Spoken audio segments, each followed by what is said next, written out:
오늘 말씀의 제목은 피하라, 따르라, 싸우라, 붙잡으라입니다. 피하라, 따르라, 싸우라, 붙잡으라. 지난주에도 말씀을 찾아보았지만 본문 말씀을 전하기 전에 먼저 성경 말씀 한 구절 찾겠습니다. 요한복음 17장 17절입니다. 요한복음 17장 17절입니다.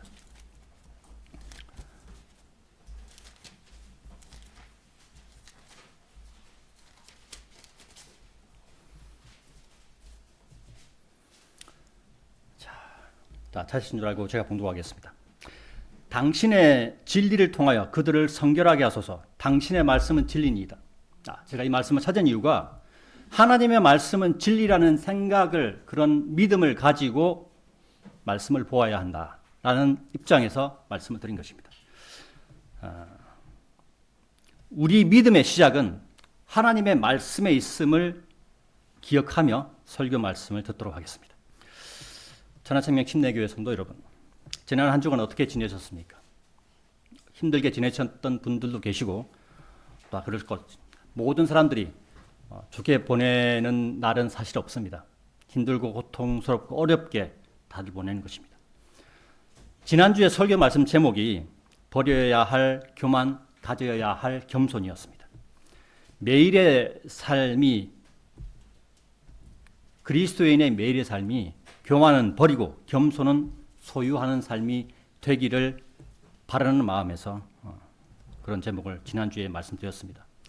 디모데 전서와 디모데 후서는 사도 바울이 자신의 영적인 아들이었다고 표현한 디모데에게 전하는 말씀입니다. 그래서 흔히들 우리 디모데 전서와 디모데 후서를 목회 서신이라고 얘기를 하죠. 그러나 저는 목회를 하는 사람뿐만 아니라 그리스도인들 모두에게 전하는 사도 바울의 서신서라고 저는 말하고 싶습니다. 왜냐하면 성경 말씀대로 믿는 사람들은 모두가 다른 형제, 자매들 앞에서 선한 고백으로 구원의 간증을 고백하기 때문입니다. 그리고 목회자뿐만 아니고 모든 그리스도인들은 말씀대로 살아가야 하는 책무가 주어져 있기 때문입니다. 목회자는 그리스도인들에게 하나의 말씀을 선포하는 역할을 한다는 것이 다를 뿐입니다. 목회자도 사람이고 목회자도 형제인 것입니다. 그 외에는 똑같은 위치에 있는 사람일 뿐입니다. 오늘 말씀의 제목인 피하라, 따르라, 싸우라, 붙잡으라의 의미는 예수님으로 구원받은 모든 사람이 행하여야 하는 행동 지침이라고 말씀드릴 수 있습니다. 행동이라고 하면 말씀대로 믿는 사람들 사이에서는 약간 멀리하는 경향이 있는 것 같습니다. 제가 제독근교회를 떠나서 이곳으로 왔을 때 그리고 이곳에서 이루어지는 어떤 일들을 보면서 저는 그런 생각이 들었습니다. 그런 이유는 행동을 구원과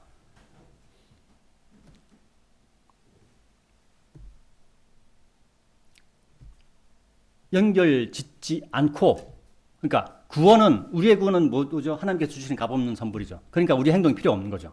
그러니까 성경대로 믿는 사람들은 구원과 행동을 분리합니다. 그죠? 그래서 어떻게 보면 행동을 약간 멀리하는 그런 경향이 있는 것 같다라는 걸 저는 그렇게 느꼈다는 거죠. 그러면서 그들의 행동을 통해서 다른 형제 자매들에게 피해를 주는 경우를 제가 이제 직접 보았기 때문에 이런 말씀을 드린 것입니다. 그러나 행동과 구원을 떨어뜨려서 생각한다면 구원을 받았으니 행동은 잘못해도 괜찮을 거라는 잘못된 생각을 할 수 있다는 것입니다. 그리스도인으로 살아가는 데 있어서 행동을 잘못하여 다른 사람을 실족하게 하거나 영적으로 또는 물질적으로 피해를 주는 경우가 생길 수 있기 때문입니다. 그러니까 그리스도인은 구원과 행동을 별개로 생각하되 행동에 대하여 신중하여야 한다는 결론에 이를 수 있다는 것입니다. 구원은 말 그대로 구원입니다. 하나님의 값없는 선물인 것입니다. 여기에는 사람의 노력이나 행동이 필요하지 않습니다. 다만 예수님을 마음으로 믿고 입으로 시인하여 구원에 이른다는 것입니다. 그러한 자신의 결단만 필요한 것입니다. 내가 예수님을 받아들이겠다라는 결단, 내가 죄인임을 고백하고 예수님을 받아들이겠다는 결단만 있으면 누구나 구원을 받을 수 있는 것입니다. 그런데 세상의 교회들은 구원과 행동을 연결하여 생각합니다.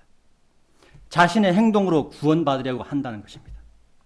그러나 성경은 구원이 하나님의 선물이라고 말씀하고 있습니다.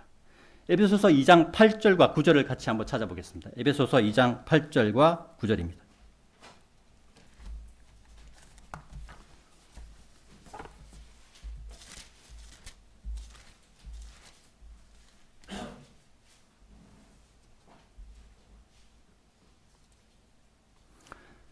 자신 잘 제가 봉독하겠습니다. 이는 너희가 은혜로 구원받은 것은 믿음을 통한 것이기 때문이니 이는 너희 자신에게서 난 것이 아니요 그것은 하나님의 선물이라. 그죠? 성경에서 하나님의 선물이라고 말씀하고 있습니다. 행위들에서 난 것이 아니니 아무도 자랑하지 못하게 하려 합니다. 구원은 행위가 아니다라는 것입니다. 그런데 세상의 교회들은 구원을 행위에서 찾으려고 하죠. 그러니까 거기서 이제 헷갈리는 겁니다. 거기서부터 문제가 생기는 거예요. 에베소서 2장 8절에서 너희가 은혜로 구원받은 것은 믿음을 통한 것이기 때문이니 라는 말씀은 예수님을 마음으로 믿고 입으로 시인하겠다는 자신의 결단을 의미한다고 말할 수 있습니다. 믿음은 사람의 눈에 보이지 않는 예수님이, 그렇죠? 2000년 전에 예수님은 사람의 눈에 보였습니다. 그러나 이 시대 우리에게는 예수님이 안 보이죠. 그 예수님이 사람을 구원해 주신다는 것을 믿겠다는 결단을 의미하는 것입니다. 그런데 바이블 빌리버들 중에는, 그러니까 성경대로 믿는 사람들 얘기하는 거죠. 세상의 교회들이 자신의 행동으로 구원받으려 하는 모습이 잘못된 구원 교리임을 알고 난 후, 그러니까 다시 말해서 교회 시대의 구원 교리를 알고 난 후 자신의 행동을 세상 사람보다 악하게 행하는 자칭 성경대로 믿는 사람들이 있다는 것입니다. 행동은 그리스도인의 삶에서 중요한 부분을 차지합니다. 구원받았다고 하여 아무렇게나 행동한다면 그 사람은 구원받은 것에서 더 이상 앞으로 나가지 못할 것입니다. 못하게 되는 것입니다. 그의 구원받음이 세상 사람들에게 아무런 영향을 미치지 못하게 된다는 말입니다. 그리스도인은 구원받은 것을 세상에 드러내야 하는 의무가 있습니다. 대표적인 게 뭐죠? 우리가 시간이 날 때 밖에 나가서 복음을 선포하죠. 그죠? 그게 가장 대표적인 것입니다. 그리스도인이 세상 사람보다 악하게 행동하면 그 사람으로 인해 구원의 길이 막힐 수도 있다는 것입니다. 그리고 또 중요한 부분은 자신의 구원은 불에 의해 구원받은 것처럼, 그죠? 모든 자신들이 살아있을 때, 육신이 살아있을 때 행한 모든 것들이 불에 다 타버리고, 그래서 남는 것은 죄밖에 없는 그것에 대해서 우리는 잘 알고 있죠. 고린도전서 3장 11절에서부터 17절까지 그리스도의 심판석에서 하나님께서 어떻게 하신다는 걸 알고 있죠. 그래서 행동이 중요하다는 것입니다. 성경대로 믿는 사람들이 구원과 행동을 별개로 구분해서 행동을 그렇게 중요하지 않게 생각할 수도 있다는 것입니다. 구원받았으니까. 그러나 그리스도인은 구원과 행동이 중요합니다. 행동은 그리스도인의 상급과 관련된 것이기 때문입니다. 행동은 그리스도인이 말씀을 전해야 되는 그 책무에 기반하는 것이기 때문입니다. 행동을 잘못하게 되면 말씀을 전할 수도 없어요. 그래서 행동이 중요하다고 말씀드린 것입니다. 오늘 말씀의 제목, 피하라, 따르라, 싸워라, 붙잡으라. 이 말씀은 행동과 관련된 것입니다. 첫 번째, 피하라에 대해서 말씀드리겠습니다. 본문 11절을 보겠습니다. 그러나 오 하나님의 사람아 너는 이런 것들을 피하라 까지만 보겠습니다. 오 하나님의 사람아 너는 이런 것들을 피하라. 이 말씀을 보십시오. 하나님의 사람은 누굽니까? 바로 우리와 여러분과 저와 같은 그리스도인을 얘기하는 거죠. 오 하나님의 사람아 너는 이런 것들을 피하라. 디모데전서 6장 11절과 12절에서 그리스도인들에게 가장 먼저 명령하는 말씀이 있습니다. 바로 피하라는 것입니다. 피해야 할 것들에 대하여 가장 먼저 말씀하고 있다는 것을 우리는 깨달아야 합니다. 왜냐하면 이 세상은 그리스도인들이 살아가는 지뢰밭과 같은 곳이기 때문입니다. 그리스도인들에게 있어서는 피해야 할 것이 너무 많다는 것입니다. 성도 여러분, 지뢰가 무엇인지 다 아실 것입니다. 군대를 다니지 않으신 자매님들도 TV나 SNS 등을 통해서 가끔 소식이 듣죠. 북한에서 이렇게 목함지뢰를 해가지고 우리 군인이 거기 밟아서 모르고 밟아가지고 터져서 다리가 이렇게 불구가 되는, 그거 다 보셨을 것입니다. 지뢰는 적군이 넘어오지 못하도록 폭발물을 땅 속에 심어 놓은 것입니다. 지뢰는 사람을 목표로 하는 대인지뢰와 탱크 같은 큰 무기들을 목표로 하는 대전차 지뢰 두 가지로 나눌 수 있습니다. 사람이 대인지를 밟으면 그 순간 밟은 사람의 다리는 순식간에 사라져버립니다. 일상생활을 할 수 없을 정도로 피해가 커지고 피해를 당하게 되는 것입니다. 이와 같이 이 세상은 그리스도인이 그리스도인으로 생활할 수 없게 만드는 지뢰와 같은 역할을 하는 것들로 가득 찬 곳이라는 것을 우리는 기억해야 합니다. 따라서 그리스도인이 그리스도인으로 살아가기 위해서 가장 먼저 해야 할 일은 피하는 것이다 라고 말씀드릴 수 있습니다. 무엇을 피해야 하느냐? 바로 윗구절에서 말씀하고 있습니다. 그 바로 윗구절 디모데전서 6장 6절부터 10절까지 보겠습니다. 디모데전서 6장 6절부터 10절입니다. 제가 봉독하겠습니다. 그러나 만족함을 겸비한 경건이야말로 크나큰 이득이니라. 이는 우리가 이 세상으로 아무것도 가져오지 않았고 우리가 아무것도 가지고 나갈 수 없음이 확실하기 때문이라. 그런즉 먹을 것과 입을 것이 있으니 우리가 그것들로 만족하자. 그러나 부유하게 되고자 바라는 자들은 시험과 올무에 빠지고 어리석고 해로운 많은 정욕들에 빠지나니 그것들은 사람들을 멸망과 파멸 속에 잠기게 하느니라. 이는 돈을 사랑함이 모든 악의 뿌리이기 때문이라. 어떤 이들은 자신들이 돈을 탐내는 동안 믿음에서 떠나 잘못을 범하였고 많은 슬픔들로 자신들을 찔렀도다.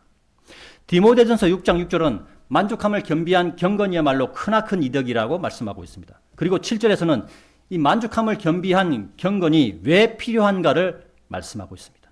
사람은 태어날 때부터 빈손으로 태어납니다. 그죠? 태어날 때 어떤 것을 가지고 온 사람은 없습니다. 그리고 죽음을 맞이할 때에도 빈손으로 죽음을 맞이합니다. 사람이 맞이하는 이런 현실에 대해서 7절에서 말씀하고 있는 것입니다. 그리고 8절에서 먹을 것과 입을 것이 있으니 그것들로 만족하자고 권고하는 것입니다. 그러나 사람은 탐욕이라는 죄를 가지고 있습니다. 그렇죠? 모든 사람 마음속에 탐욕이 있어요. 좀 더 가지고 싶은 마음, 좀 더 편하고 싶은 마음, 이것이 다 있다는 것입니다. 왜 이것이 있느냐? 아담의 원죄로부터 시작하는 것이기 때문이죠. 9절에서 부유하게 되고자 바라는 자들은 10절에서 돈을 사랑함과 같은 말씀입니다. 부유하게 되고자 하는 사람들은 결국은 그들의 마음속에 돈을 사랑함이 있다는 것입니다. 돈에 대한 탐욕이 있다는 것이죠. 그러니까 이런 자들이 만약 그리스도인이라고 할지라도, 그러니까 그리스도인들 중에서 물질을 탐하고 돈을 사랑하는 자들이 있다고 할지라도, 그들이 그리스도인이라고 할지라도 자신들이 돈을 탐내는 동안 믿음에서 떠나게 되고 그 잘못으로 인하여 시험과 올무에 빠지게 되고 어리석고 해로운 정욕에 빠지며 멸망과 파멸 속에 잠기게 하고, 이는 많은 슬픔들로 자신을 찌르는 것과 같다고 성경은 말씀하는 것입니다. 디모데전서 6장 11절은 교회 시대를 살아가는 하나님의 사람들에게 피할 것이 무엇인가를 정확하게 말씀하고 있는 것입니다. 무엇을 피해라? 물질을 피하라는 것입니다. 물질의 욕심을 피하라는 것입니다. 그리스도인이 이 땅에서 살아가는 동안 무엇을 피해야 하는가를 우리에게 가르치고 있다는 것입니다. 바로 탐욕입니다. 물질에 대한 욕심입니다. 돈에 대한 욕심입니다. 이런 것들이 사람을 파멸로 이끈다고 성경은 말씀하고 있습니다. 그러나 이 세상은 사람들에게 가장 중요한 것이 물질이라고 말합니다. 바로 이 세상의 왕인 마귀가 사람들에게 물질에 대한 욕심을 불어넣기 때문입니다. 사람들이 잘하는 게 있죠. 비교하죠. 나와 남을 비교합니다. 저 사람들은 많이 가지고 있는 사람들을 보면서 나는 왜 이것밖에 없지라고 비교를 한다는 것입니다. 그 비교 속에는 결국 탐욕이 도사리고 있는 것입니다. 그리스도인은 이 세상이 돌아가는 현상을 바라볼 수 있어야 합니다. 물질적으로 오늘날이 과거 시대보다 훨씬 더 부유하고 휘황찬란한 시대입니다. 일례를 들면 제가 그 SNS 같은 데서 우리나라 조선시대의 삶을 이렇게 그 사진으로 찍어 놓은 것들을 제가 본 적이 있거든요.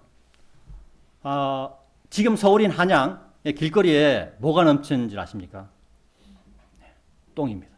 똥이 넘쳐나는 그런 시대였습니다. 그러니까 물질적으로 보면 얼마나 어려웠는지 우리가 알 수 있죠. 이 사진 한 장만으로 보더라도. 그러니까 오늘날이 얼마나 물질적으로 부유하고 휘황찬란한 시대인지는 우리는 단번에 알 수 있는 것입니다. 사람들이 살아가기에 편해지는 것처럼 보입니다. 그죠? 길거리에 똥이 있으면 살아가기가 얼마나 힘듭니까? 다 그 피해 다니거나 다 그렇게 해야 되는데. 그리고 씻지도 못합니다. 그 시대에 무슨 수도 시설이 있었습니까? 그러나 일어나는 사건, 사고들을 보십시오. 과거에는 일어날 수도 없었던 일들이 일어납니다. 한번 일어나면 대형 사고입니다. 그죠? 요즘은 차를 가지고 있는 사람들이 대부분이죠. 근데 이제 전기차가 나왔습니다. 근데 이제 작년인가요? 인천의 모 아파트에서 지하 주차장에서 이 전기차가 폭발을 합니다. 그래서 그것 때문에 엄청난 사람들이 피해를 봤죠. 물질적으로 피해를 보고 또 건강적으로도 피해를 받습니다. 왜냐하면 거기에 나오는 매연 때문에, 거기에 나오는 그런 오염된 공기 때문에 그런 사건들이 터집니다. 한 번이라면 대형 사고라는 것입니다. 수많은 사람들이 목숨을 잃습니다. 과거에 사람이 많이 죽는 이유는 전쟁으로 인한 것이었지만 오늘날에는 일상생활에서도 이런 사고들이 일어나는 시대입니다. 이런 현상이 무엇을 뜻하는 것일까요? 바로 물질을 추구하는 사람의 탐욕으로 인한 결과라는 것입니다. 세상 사람들이 물질을 추구하는 방법은 어떤 것이 있을까요? 바로 돈을 굴린다는 것입니다. 돈을 굴리는 방법에 있다는 것입니다. 그들은 부동산 투자를 많이 합니다. 그죠? 그리고 주식 투자도 많이 합니다. 요즘은 비트코인이라는 가상화폐에도 투자를 많이 하죠. 그리고 일확천금을 얻기 위해 돈이 없는 사람들은 복권에도 투자를 많이 합니다. 왜냐하면 가성비가 짱이죠. 10,000원 한 장이면 몇 장을 살 수 있습니까? 근데 10,000원 한 장 가지고 만약에 1등에 당첨되면 그 수확하는 그 배수가 몇 배예요? 엄청나죠. 그런데 그 이면을 들여다보면 과연 복권에 당첨되는 사람이 전체 인구 중에 몇 프로나 될까요? 극히 작습니다. 저희 아버지가, 돌아가신 저희 아버지를 자꾸 얘기해서 죄송한데, 저희 아버지가 저희 아버지 시대 때는 주택복권이 있었습니다. 이렇게 처음에는 활 쏴가지고 이게 돌아가는 회전판에 탁 쏘면 거기서 이렇게 나왔거든요. 그 주택복권에 투자를 계속 하셨어요. 그래서 저는 그걸 보면서 살았거든요. 근데 한 번도 2등도 당첨된 적이 없었습니다. 이것이 현실인 것입니다.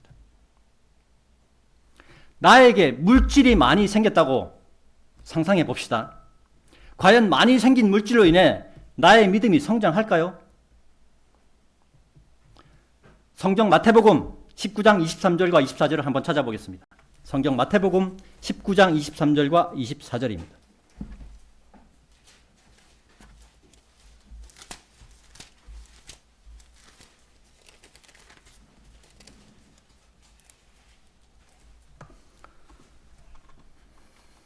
네, 찾으신 줄 알고 제가 봉독하겠습니다. 그때 예수님께서 자기 제자들에게 이같이 말씀하셨느니라. 진실로 내가 너희에게 말하노니 부유한 사람은 하늘의 왕국 안으로 들어가기 어려우리라. 그리고 또다시 내가 너희에게 말하노니 낙타가 바늘귀를 통과하는 것이 부유한 사람이 하나님의 왕국에 들어가는 것보다 더 쉬우니라. 이 말씀은 많이들 들어보셨을 것입니다. 부자가 구원받는 것이 어렵다고, 낙타가 바늘귀 들어가는 것보다 더 어렵다고 얘기합니다. 자, 여기서 우리는 이 말씀에서 한번 생각해 볼 게 있습니다. 23절은 이 땅에 세워지는 왕국에 대한 말씀입니다. 하늘의 왕국 안으로 들어가기 어려우리라 라고 말씀하고 있죠. 그렇죠? 이 하늘의 왕국은 이 땅에 세워지는 예수님이 왕이신 천년 왕국을 의미하는 말씀입니다. 그리고 24절에 하나님의 왕국은 하늘에 있는 영적인 왕국입니다. 그러니까 그리스도인은 하늘의 왕국 안으로 들어가지 않고 하나님의 왕국 안으로 들어가는 존재들입니다.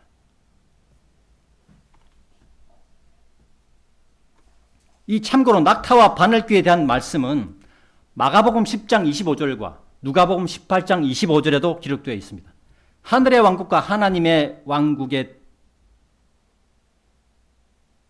모두에 대한 말씀은 이 좀 전에 읽었던 마태복음에만 기록되어 있습니다. 마가복음과 누가복음은 하나님의 왕국에 대한 말씀만 기록되어 있습니다. 이것이 무엇을 뜻하냐면 하늘의 왕국은 이 땅에 세워지는 물질적인 천년 왕국을 의미합니다. 그리고 하나님의 왕국은 이 땅에 세워지는 천년 왕국에서 눈에 보이지 않는 영적인 왕국을 의미합니다. 따라서 천년 왕국은 하늘의 왕국과 하나님의 왕국이 합쳐지는 왕국이라고 생각하시면 되는데, 자, 이거를 쉽게 얘기하면 오늘날의 국가에도 우리 대한민국을 한번 생각해 봅시다. 이 국가에도 물질적인 부분과 영적인 부분으로 구성되어 있다는 것입니다. 그 물질적인 부분은 무엇입니까? 우리 눈에 보이는 것들이죠. 일단 땅과 이렇게 어떤 기관들, 어떤 사람들, 이런 것을 얘기합니다. 그리고 영적인 부분은 우리 눈에 보이지 않는 법이나 도덕 같은 것을 의미한다는 것입니다. 예수님께서는 23절에서는 부유한 사람은 천년왕국 안으로 들어가기 어렵다고 말씀합니다. 왜냐하면 이 마태복음은 대환란의 유대인들에게 적용되는 말씀으로 이해를 하셔야 합니다. 이유는 대환란에서 부유한 이 자들은 자신들의 돈을 잃지 않기 위하여 짐승의 표를 받거나 또는 짐승에게 절하게 되기 때문입니다. 그죠? 우리가 대환란 시대에는 뭘로 이렇게 사고 판다고 하죠? 짐승의 표가 있어야 사고 판다고 하죠. 그 짐승의 표를 얻기 위해서는 짐승에게 절을 하고 그 짐승의 표를 받아야 됩니다. 그렇죠? 그럴 수밖에 없는 시대라는 것입니다. 그래서 그 시대에는 부유한 자가 하늘의 왕국 안으로 들어갈 수가 거의 불가능하다. 어렵다고 얘기하는 것입니다. 물론 자신의 부를 포기한다면 들어갈 수가 있게 되는 거죠. 그런데 부자가 그 부를 포기하기가 쉽지 않다는 것입니다. 왜냐하면 사람의 속성이 그렇다는 것이죠. 사람의 속성이. 그리고 이어서 24절에서는 낙타와 바늘귀를 비유하여 부유한 사람이 하나님의 왕국에 들어가기는 것이 어렵다고 말씀합니다. 예수님께서는 부자는 천년왕국에 들어가기 어려우며 교회 시대의 부자도 구원받기 어렵다고 말씀하는 것입니다. 실제로 부자들은 자신들이 가지고 있는 돈 때문에 예수님을 받아들이기 어려운 것입니다. 이 시대도 마찬가지입니다. 부자들에게 예수님을 전해보십시오. 그들이 예수님을 받아들이는가? 어렵습니다. 성경은 돈을 사랑하지 말라고 말씀합니다. 부유하게 되고자 바라지 말라고 말씀합니다. 돈을 사랑함을 피하라고 말씀합니다. 부유하게 되고자 바라는 것을 피하라고 말씀합니다. 만족을 겸비한 경건을 얻기 위해 탐욕을 피하라는 것입니다. 탐욕을 부리면 만족함을 겸비한 경건은 얻을 수 없다는 것입니다. 사람이 물질의 탐욕을 부리면 탐욕을 부리는 것에 집중하게 됩니다. 왜냐하면 물질을 잃지 않기 위해서 매일, 매시간, 매 순간 집중해야 하기 때문입니다. 우리는 이것을 무엇을 통해서 알 수 있습니까? 주식을 투자했습니다. 비트코인에 가상화폐에 투자했습니다. 그것이 매일 또라락 내려가잖아요. 그죠? 그거에 신경 쓰다 보면 하나님께 예배드리는 거에 대해서, 하나님의 말씀을 보는 거에 대해서 신경을 쓸 수가 없기 때문입니다. 나에게 주어진 24시간의 시간 중에서 잠자는 시간, 일하는 시간 빼고 나머지 시간은 하나님께 드려야 되는데 드릴 수가 없다는 것입니다. 만약 그리스도인이 물질의 탐욕을 부린다면 그리스도인이라고 할지라도 물질을 잃지 않기 위해 매일, 매 순간, 매 시간 물질에 집중을 할 수밖에 없게 된다는 것입니다. 사람에게 일확천금이 생기면 10명 중 9은 일확천금이 생기기 전보다 상태가 더 나빠진다고 합니다. 왜냐하면 돈을 사용할 줄 몰라서 탕진하며 살다가 죽음에 이르는 경우가 대부분입니다. 아까 제가 복권에 말씀드렸죠.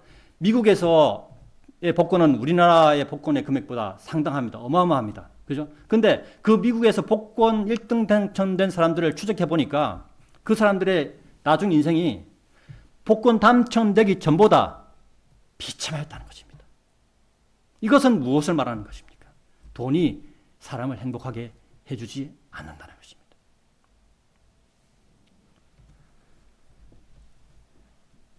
몸은 교회에 있을지라도, 몸은 예배 시간에 있을지라도 마음은 돈에 있게 되는 것입니다. 이것은 하나님께 경배드리고 기도하고 성경 공부하는 데 시간을 들여야 하는 그리스도인이 하나님으로부터 떠나게 되는 원인이 되는 것입니다. 따라서 그리스도인은 물질에 대하여 먹을 것과 입을 것이 있으면 그것들로 만족하는 것을 반드시 배워야 합니다. 하나님께서는 사람들에게 모두 재능을 주셨습니다. 그 재능은 먹을 것과 입을 것을 마련할 수 있는 재능입니다. 혹여 백에 하나, 만에 하나 특별한 재능을 가졌다고 칩시다. 그 사람에게 그것은 독이 될 뿐입니다.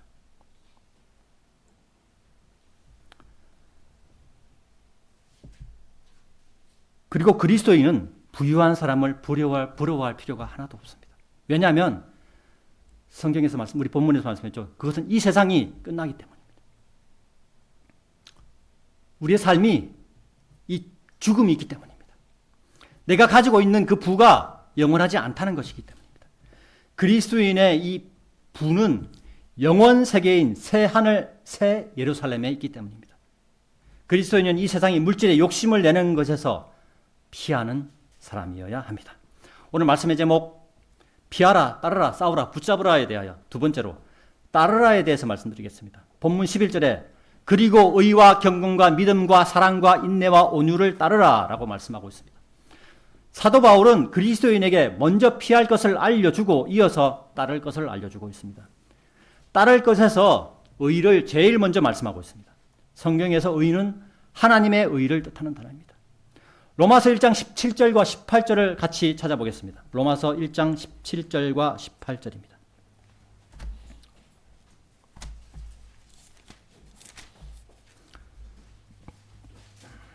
페이지 수 324페이지 되겠습니다. 신약 324페이지 로마서 1장 17절과 18절입니다. 찾으신 줄 알고 제가 봉독하겠습니다. 이는 복음 안에서 하나님의 의가 믿음에서 믿음으로 계시되기 때문이라. 기록된 바와 같으니 의인은 믿음으로 말미암아 살리라 하였도다. 이는 하나님의 진도가 사람들의 모든 불경건과 불의를 대적하여 하늘로부터 계시되었기 때문이니 그들은 불의 가운데서 진리를 붙잡는 자들이라. 로마서 1장 17절에서 이는 복음 안에서 하나님의 의가 믿음에서 믿음으로 계시되었다고 말씀하고 있습니다. 복음은 16절 그 앞절 16절에도 기록되어 있듯이 예수님을 믿는 모든 자를 구원에 이르게 하는 복된 소식입니다. 그것이 복음입니다. 그런데 우리가 잘 아는 로마서 10장 9절과 10절에 이 말씀이 있죠. 네가 만일 너희 입으로 주 예수를 시인하고 하나님께서 그분을 믿는 자들로부터 하나님께서 그분을 죽은 자들로부터 살리신 것을 너의 마음속에 믿는다면 너는 구원을 받으리라. 이는 사람이 마음으로 믿어 의에 이르고 입으로 시인하여 구원에 이르게 되기 때문이라고 말씀하고 있죠. 이것이 구원의 교리, 즉 구원의 법칙입니다. 이것이 복음의 전부입니다. 이것은 하나님께서 정해 놓으신 것입니다. 따라서 의는 믿음 안에 있는 것이다 라고 말씀할 수 있습니다. 성경은 믿음을 저버리지 말라고 말씀하는 것입니다.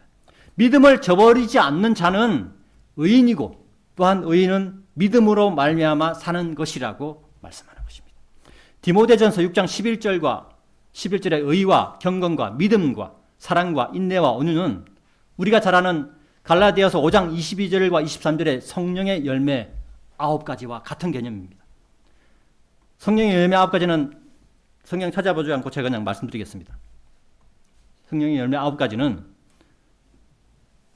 사랑, 기쁨, 화평, 오래 참음, 온화함, 선함, 믿음, 온유, 절제입니다.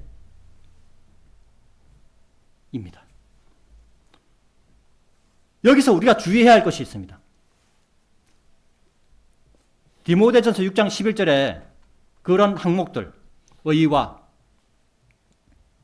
경건, 믿음, 사랑, 인내, 온유, 이것과 그 다음에 제가 좀 전에 말씀드린 성령의 9가지 열매, 이것에 있어서 우리가 주의해야 할 것이 뭐냐면 먼저 전제되어야 하는 것이 있다는 것입니다. 바로 하나님의 말씀 안에서 그리스도인들이 성령의 9가지 열매를 따라야 한다는 것입니다. 일례로 세상에는 많은 교회들이 있습니다. 그들도 세상 사람들에게 예수님을 전한다고 말을 하지만 그들이 전하는 것은 자기들이 출석하는 교회에 나오게 하는 것뿐입니다.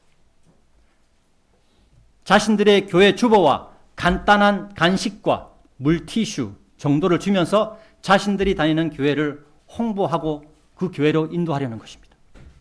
그들은 이것이 구원받는 길이라고 철석같이 믿고 있습니다. 제가 제도권 교회에 있을 때 제가 그렇게 알았었고 또 그렇게 제가 행동했었기 때문입니다. 교회의 설교 시간에 목사가 말하는 것에 아멘 하고 대답하면 구원받는 것으로 압니다. 교회를 오래 다니면 구원받는 것으로 또 압니다. 어떤 사람은 내가 교회를 몇 년 다녔는데 교회에서 직분 받는 것이 쉬운 것인 줄 아냐고 되묻는 사람도 있습니다. 바른 말씀 없이 의와 경건과 믿음과 사랑과 인내와 온유를 따라가려는 것입니다. 결국 그들의 믿음 생활은 종교 생활로 변질될 뿐입니다. 형식적인 믿음에 머무른다는 것입니다. 왜냐하면 이 바른 말씀이 없기 때문입니다. 천안생명 침례교회 성도 여러분, 우리는 바른 말씀에 근거하여 의와 경건과 믿음과 사랑과 인내와 온유를 따르는 그런 행동을 해야 하겠습니다. 오늘 말씀 제목 피하라 따르라 싸우라 붙잡으라에 대하여 세 번째로 싸우라에 대해서 말씀드리겠습니다. 본문 12절에 믿음의 훌륭한 싸움을 싸우라까지만 보겠습니다. 고린도전서 15장 17절에는 이런 말씀이 있습니다. 그리고 만일 그리스도께서 일으켜지신 것이 아니라면 너희의 믿음은 헛되니 너희는 여전히 너희의 죄들 가운데 있는 것이라 라고 말씀하고 있습니다. 교회 시대 이후의 믿음은 예수님의 부활을 기초로 한다는 말씀입니다. 그러면 교회 시대 이전의 시대는 예수님의 부활을 기초로 하는 믿음이 아니었습니다. 각자 자기의 믿음, 자기의 행동이었던 것입니다. 예수님께서 부활하지 않으셨다면 우리는 아직도 죄인이라고 말씀하는 것입니다. 히브리서 11장 1절에는 이런 말씀이 있습니다. 이제 믿음은 소망되는 것들의 실체요 보이지 않는 것들의 증명이로다 라고 말씀하고 있습니다. 소망은 사람의 눈에 보이지 않는 것입니다. 그죠? 내가 소망하는 것이 물질이라도 지금 이것이 현재에 있는 물질이지 미래에 있는 물질은 아니지 않습니까? 그죠? 소망은 미래에 있는 것입니다. 그래서 사람의 눈에 보이지 않는 것입니다. 사람이 무엇을 소망한다는 말은 아직 이루어지지 않는 것을 기다린다는 뜻입니다. 성경에서 말씀하는 소망의 최종 목적지는 바로 구원입니다. 그리고 소망의 본질, 그 실상은 믿음이며 믿음에는 영적인 능력이 있습니다. 믿음은 소망되는 것들의 본질이며 사람의 눈에 보이지 않는 것들을 믿음으로 증명하는 것이라고 말씀하는 것입니다. 믿음으로 증명하는 것이 믿음의 훌륭한 싸움을 싸우는 것입니다. 앞에서 제가 싸우라고 말씀드렸는데 믿음의 훌륭한 싸움을 싸우라는 것입니다. 그런데 그것의 그 전제는 믿음으로 싸우라. 믿음으로 증명하는 것이라는 것입니다. 성경에서 믿음의 훌륭한 싸움을 싸웠던 사람들이 있습니다. 그 중에서 아브라함을 보겠습니다. 히브리서 11장을 보겠습니다. 히브리서 11장입니다. 시간이 좀 가는데 조금만 말씀 더 하겠습니다. 히브리서 11장입니다. 자, 히브리서 11장 8절 보겠습니다. 히브리서 11장 참고로 이건 믿음장입니다. 11장 8절을 보겠습니다. 믿음으로 아브라함은 그가 장차 유산으로 받게 될 장소를 향하여 떠나가라는 부르심을 자신이 받았을 때 순종하였느니라. 그리하여 그가 자신이 어디로 가야 하는지 모른 채 떠나갔느니라. 그죠? 자, 믿음은 눈에 보이지 않는 것, 하나님께서 명령하신 것을 따르는 것입니다. 그리고 히브리서 11장 17절 보겠습니다. 히브리서 11장 17절, 그 다음 페이지입니다. 믿음으로 아브라함은 그가 시련을 받았을 때 이삭을 바쳤느니라. 그리하여 그 약속들을 받은 그가 자신의 독생자를 바친 것이라. 자, 이 부분은 하나님께서 아브라함이 100세에 낳은 자녀, 한번 생각해 보십시오. 사람이 100세에 아들 낳을 수 있습니까? 없습니다. 그런데 그러니까 결국 이것은 하나님의 은혜인 거죠. 하나님의 축복인 거죠. 하나님의 기적인 거죠. 그 아들을, 하나뿐인 친아들을 정실부인 사라에게서 낳은 그 아들을 하나님께서 바치라고, 나에게 바치라. 어떨 것 같습니까? 여러분들 자녀가 있으신 분들 한번 생각해 보십시오. 내 아들 과연 바칠 수 있을 것인가? 바치기 어렵습니다. 아브라함은 그럼에도 순종한 것입니다. 이것이 믿음이라고 말하는 것입니다. 히브리서 11장 30절과 32절을 또 보겠습니다. 다음 페이지 넘기셨어요. 그 다음 페이지. 믿음으로 예리코의 성벽들이 7일간 에워싸인 뒤에 그것들이 무너져 내렸느니라. 우리 요즘 이제 여호수아기 공부하고 있는데 거기에 나온 말씀이죠. 믿음으로 예리코의 성벽들이 7일간 에워싸인 뒤에 그것들이 무너져 내렸느니라. 하나님께서 이스라엘 백성에게 이렇게 하라라고 했을 때 그 명령을 그대로 순종해서 예리코의 성벽이 무너져 내린 것입니다. 이것이 또한 믿음이라고 얘기하는 것입니다. 그리고 31절입니다. 믿음으로 창녀 라합이 정탐꾼들을 화평으로 영접하였을 때 그녀는 믿지 않는 자들과 더불어 멸망하지 아니하였느니라. 믿음은 구원과 연결되어 있다고 말씀하는 것입니다. 그죠?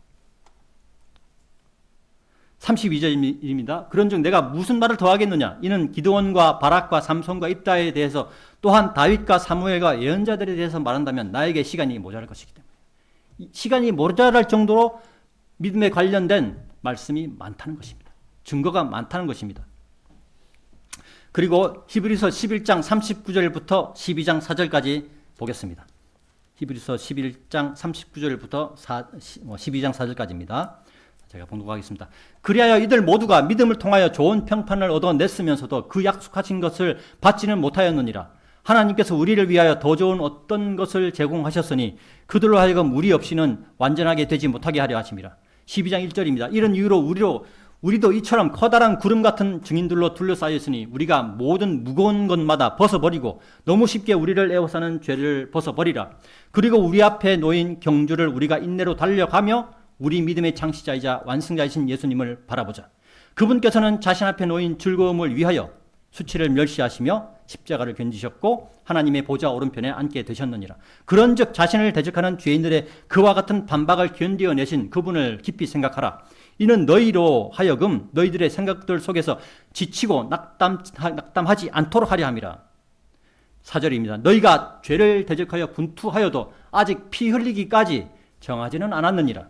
물론 히브리서는 우리 현재 교회 시대를 살아가는 그리스도인들에게 직접 적용은 어렵습니다. 영적으로 적용할 수 있습니다. 그런데 12장 1절부터 4절의 말씀은 우리에게도 적용이 가능한 것입니다. 믿음의 훌륭한 싸움을 싸우는 것의 실질적인 예는 히브리서 12장 1절에서 4절의 말씀입니다. 교회 시대의 마지막 시대인 2000년대를 살아가는 그리스도인들은 예수님을 믿는다고 하여 자신의 목숨을 내놓는 시대는 아닙니다. 히브리서 11장 37절과 같은 고난을 당하지는 않는다는 것입니다. 적어도 대한민국에서는 그렇습니다. 따라서 우리는 영적인 면에서 믿음의 선조들이 우리를 커다란 구름같이 둘러싸고 우리를 바라보고 있음을 우리는 생각하여야 합니다. 그리고 각자의 생각들 속에서 지치거나 낙담하지 말고 믿음의 훌륭한 싸움을 싸워 나가야 한다는 것입니다. 로마서 10장 17절에는 이런 믿음에 대해서 이렇게 말씀하고 있습니다. 한번 같이 보겠습니다. 로마서 10장 17절입니다.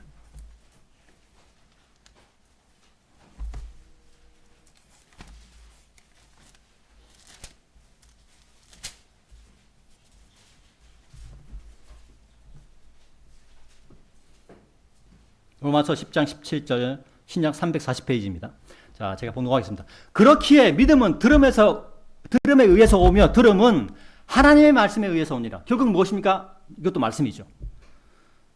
우리가 우리의 생각들 속에서 지치지 아니하고 낙담하지 않으며 믿음의 훌륭한 싸움을 싸워 나가려면 하나님의 말씀이 필요하다는 것입니다. 하나님의 바른 말씀이 필요한 것입니다. 하나님의 바른 말씀으로 나를 낙담하게 하는 생각, 나에게 오는 그 낙담하게 하는 그 생각들을 떨쳐버리고 믿음의 훌륭한 싸움을 싸워 나가야 합니다. 오늘 말씀 네 번째로 붙잡으라에 대해서 말씀드리겠습니다. 붙잡으라. 본문 12절입니다. 영생을 붙잡으라 라고 말씀하고 있습니다. 영생이 무엇입니까? 영원히 사는 것을 말하는 것입니다. 그런데 영생에는 두 가지의 영생이 있습니다. 한 가지는 지옥에서 그리고 불의 호수 속에서 고통으로 몸부림치며 영원히 사는 그러한 삶이 있습니다.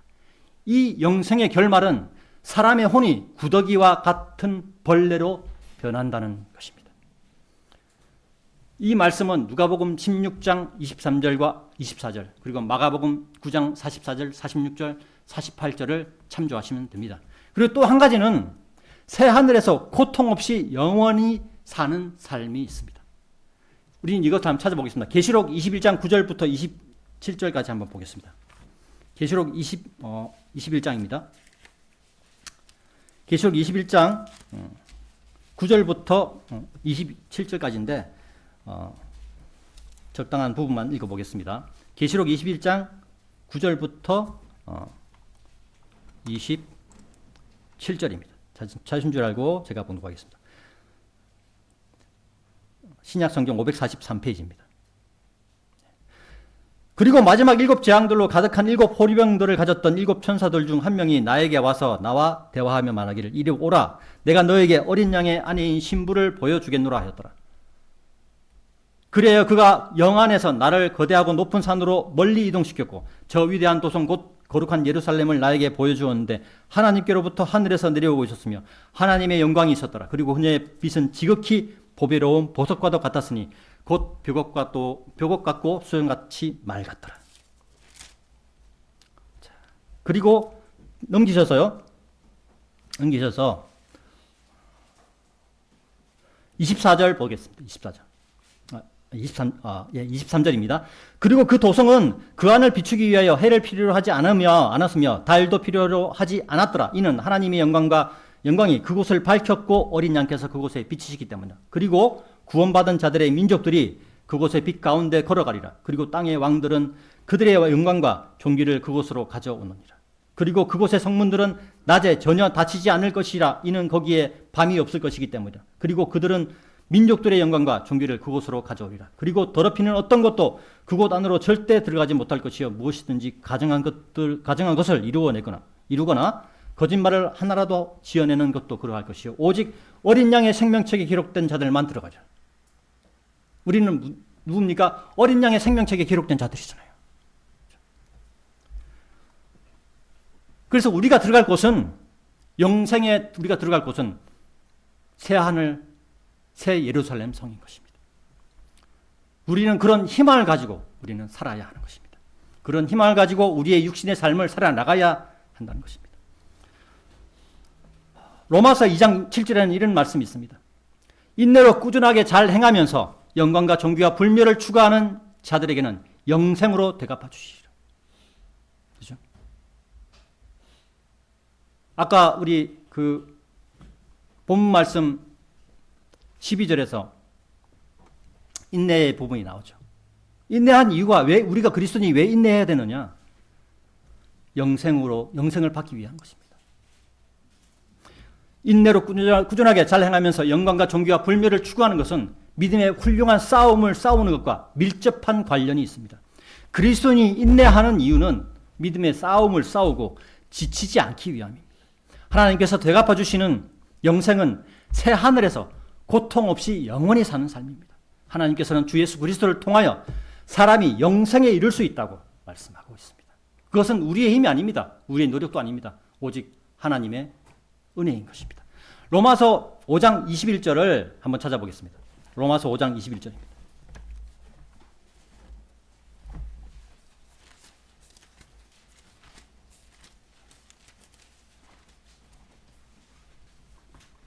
페이지 수로 331페이지입니다.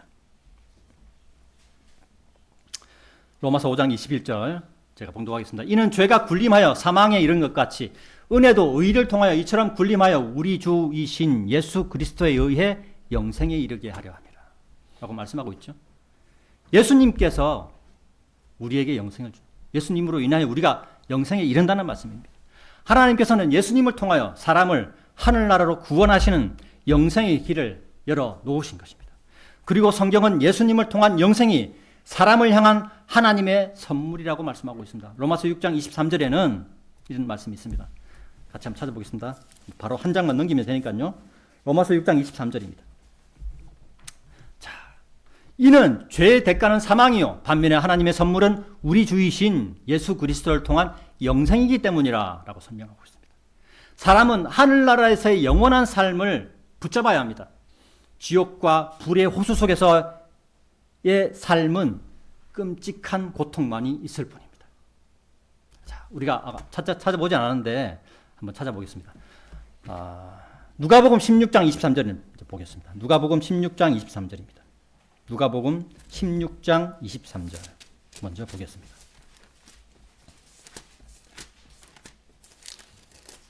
페이지 수로 168페이지입니다. 168페이지.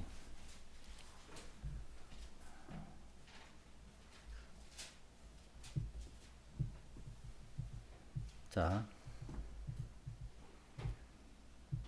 22절부터 제가 보겠습니다. 그런데 이러한 일이 있었으니 그 거지가 죽어서 천사들에 의하여 아브라함의 품속으로 옮겨졌더라. 그 부유한 사람도 죽어서 장사되었느니라. 이 배경은 대환란 시대의 배경입니다. 그러니까 대환란 시대에 부자가 그 부유함을 놓치지 않기 위해서 짐승의 표를 받는다는 얘기죠. 그러나 가난한 자는 짐승의 표를 받지 않을 가능성이 많죠. 왜냐하면 돈이 없으니까. 그런데 지옥에서 심한 고통들 중에 있는 그가 자신의 두 눈을 들어 멀리 떨어져 있는 아브라함과 그의 품에 있는 나사로를 보는도다. 그런즉 그가 소리치며 말하기를 아버지 아브라함이여 제게 자비를 베푸시고 나사로를 보내어 주시어 그로 하여금 그의 손가락 끝을 물속에 담근 다음에 제혈을 식히게 하소서. 이는 제가 이 불꽃 가운데서 심한 고통을 당하고 있기 때문이다 하였습니다. 손가락 끝에 물 한 번 붙이는 게 이게 얼마나 되겠어요, 그죠? 근데 그것만이라도 원한다는 거예요. 얼마나 고통스러운 장소인지 성경은 말씀하고 있는 것입니다. 자, 근데 한 군데 더 찾겠습니다. 마가복음 9장입니다. 마가복음 9장 바로 앞장입니다. 마가복음 9장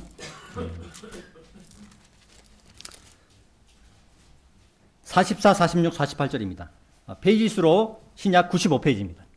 페이지 수로 95페이지.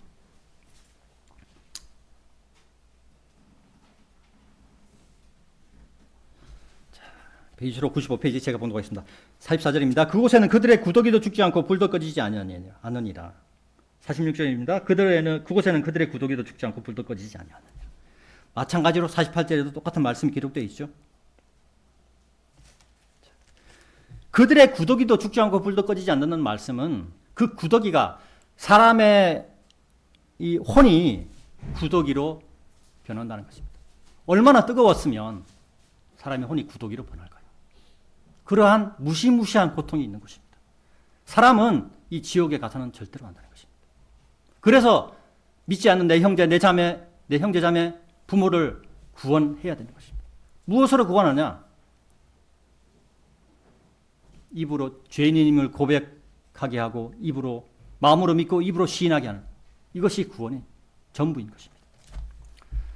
자, 다섯 번째, 부르심과 고백에 대해서 말씀드리겠습니다. 부르심과 고백입니다.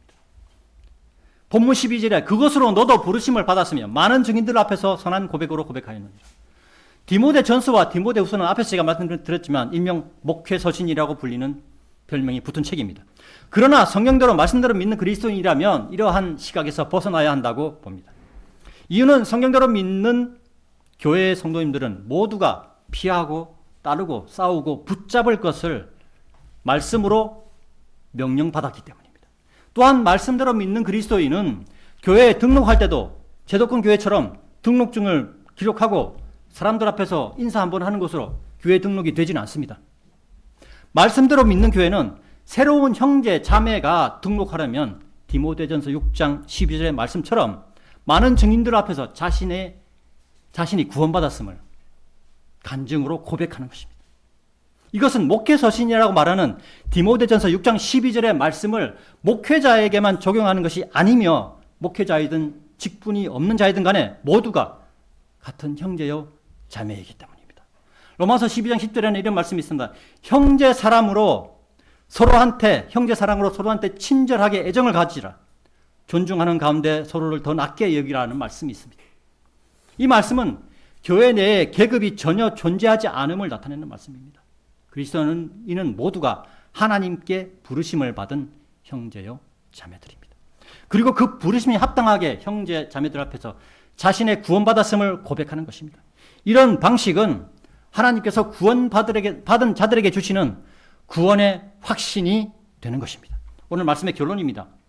피하라, 따르라, 그리고 싸워라, 붙잡으라 라는 말씀은 교회 시대를 살아가는 그리스도인에게 주시는 말씀입니다.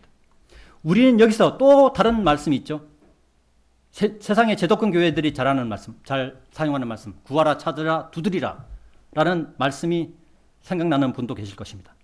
구하라, 찾으라, 두드리라 라는 말씀은 사복음서 중에서 마태복음 7장 7절과 누가복음 11장 9절에서 예수님께서 하신 말씀입니다.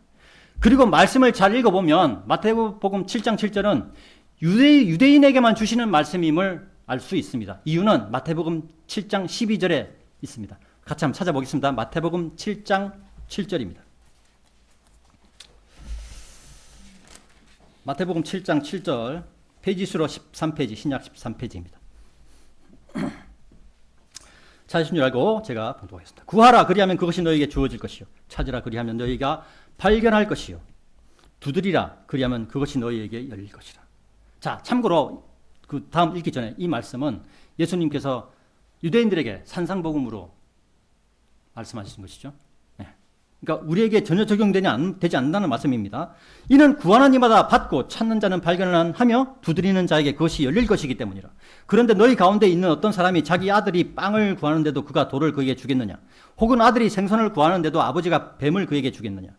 지금 우리도 마찬가지입니다. 이것은. 근데 11절에 그렇다면 너희가 악함에도 불구하고 너희 자녀들에게 좋은 선물들을 줄 알거든 하물며 하늘에 계신 너희 아버지께서는 그분께 구하는 자들에게 좋은 것들을 얼마나 더 많이 주시겠느냐. 우리도 마찬가지죠. 근데 12절입니다. 그러므로 무엇인지 너희가 사람들에게 너희에게 해주기를 바라는 모든 것들을 바로 그대로 너희가 그들에게 행하라. 이는 이것이 율법과 예언서들이기 때문이라. 12절에 제일 끝에 뭐라고 되어 있죠? 율법과 예언서들. 율법과 예언서는 이방인들에게 주신 말씀이 아니에요.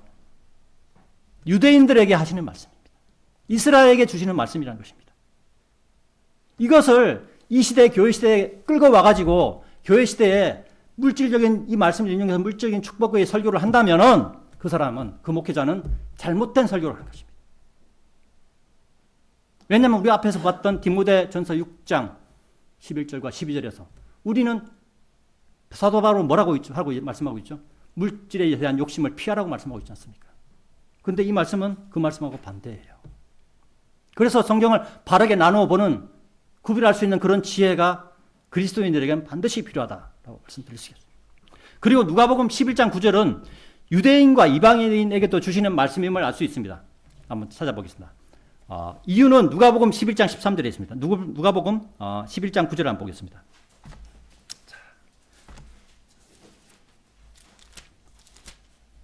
누가복음 11장 9절입니다.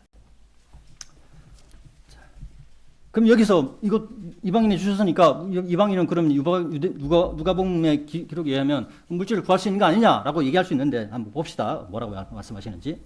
자, 제가 봉독하겠습니다. 페이지 수로 152페이지입니다. 그런즉 내가 너희에게 말하노니 구하라 그리하면 그것이 너희에게 주실 것이요 너희에게 주어질 것이요 찾으라 그리하면 너희가 발견할 것이요 두드리라 그리하면 그것이 너희에게 열릴 것이라. 좀 이상하죠? 이게 물질적인 부분하고 좀 상관이 좀 없습니다. 그죠? 뉘앙스가. 그다음에 10절에 이는 구하는 이마다 받고 찾는 자는 발견하며 두드리는 자에게 그것이 열릴 것이기 때문이라. 너희 중 어떤 아버지가 아들이 빵을 구하는데도 그가 돌을 그에게 주겠느냐? 혹은 아들이 생선을 구하는데 아버지가 생선 대신 뱀을 그에게 주겠느냐? 혹은 그가 알을 구하는데 아버지가 그의 아들에게 전갈을 내놓겠느냐? 그렇다면 13절입니다. 그렇다면 너희가 악함에도 불구하고 너희 자녀들에게 좋은 선물들을 줄 알거든 하물며 너희 하늘 아버지께서는 그분께 구하는 자들에게 뭐를? 거룩한 영을 얼마나 더 많이 주시겠냐. 물질이 아닌다는 거예요. 물질이. 거룩한 영이라는 겁니다. 성령을 주는 말씀이에요. 그러니까 물질을 구하라, 찾으라, 두드리라 이 말씀은 순 엉터리 말씀이에요. 그렇죠? 따라서 우리는 구하라, 찾으라, 두드리라라는 말씀으로 이것을 알 수 있는 것입니다. 유대인이 주인공이 되는 천년왕국, 즉 이 땅에 세워지는 하늘의 왕국은 율법과 예언서들에 예언되어 있는 물질적인 축복과 영적인 축복이 천년왕국에서 함께 이루어지는 왕국이라는 것을 알 수 있는 것입니다. 따라서 교회 시대를 살아가는 그리스도인들은 물질적인 축복을 구하고 찾고 두드리는 어리석은 행동을 하면 안 된다는 것을 말씀드리고자 합니다. 그런 행동은 성경에 근거한 행동이 아닙니다. 오늘 말씀의 본문인 디모데전서 6장 11절은 물질에 대한 탐욕을 피하라고 말씀하고 있습니다. 교회 시대를 살아가는 오늘날의 그리스도인은 피하라, 따르라, 싸우라, 붙잡아라 라는 말씀을 기억하며 살아가야 합니다. 그리스도인의 복은 새 하늘에 있습니다. 우리가 아까 찾아봤던 마지막으로 요한계시록 21장 다시 한번 찾아보겠습니다. 요한계시록 21장 1절과 2절을 같이 한번 보겠습니다. 페이지 수로 542페이지입니다. 자, 그리스도인의 복이 새 하늘에 왜 있는지 같이 한번 보겠습니다. 요한계시록 21장 1절과 2절입니다. 페이지 수로 542페이지입니다. 제가 봉독하겠습니다. 그리고 내가 새 하늘과 새 땅을 보았더라. 이는 처음 하늘과 처음 땅이 사라져버렸고 바다도 더 이상 있지 아니하였기 때문이라. 그런즉 나 요한은 거룩한 도성 곧 하늘에서 하나님께로부터 새 예루살렘이 내려오는 것을 보았는데 그녀의 남편을 위하여 단장된 신부같이 예비되었더라. 자, 여기서 우리가 알 수 있는 말씀이 뭐냐면 교회 시대 그리스도인은 예수님의 신부라고 얘기를 하죠. 그죠? 네. 여러분 다 아실 겁니다. 자, 그러면 2절에서 그녀의 남편을 위하여 단장된 신부같이 예비되었더라. 그리스도인이 들어가는 곳이라는 것입니다. 그 새 하늘과 새 땅은 지금 있는 이 땅과 이 하늘이 사라져버리고 새로 생기는 새 하늘과 새 땅인 것입니다. 새 하늘과 새 땅에 새 하늘에 세워질 새 예루살렘에 그리스도인의 복이 있음을 알아야 합니다. 그리고 그리스도인은 이 땅에 사는 동안 순례자로서의 삶을 살아가야 하는 것입니다. 이 세상의 죄악인 탐욕을 피하고 의와 경건과 믿음과 사랑과 인내와 온유를 따르며 믿음의 훌륭한 싸움을 싸우고 새하늘 새 예루살렘에서 영생을 붙잡는 천안생명 침례교회 성도인들과 그리고 하나님 앞에 구별되고 형제자매들 앞에 본이 되는 여러분들이 되시기를 하나님 앞에 간절히 기원하는 마음으로 설교를 마칩니다.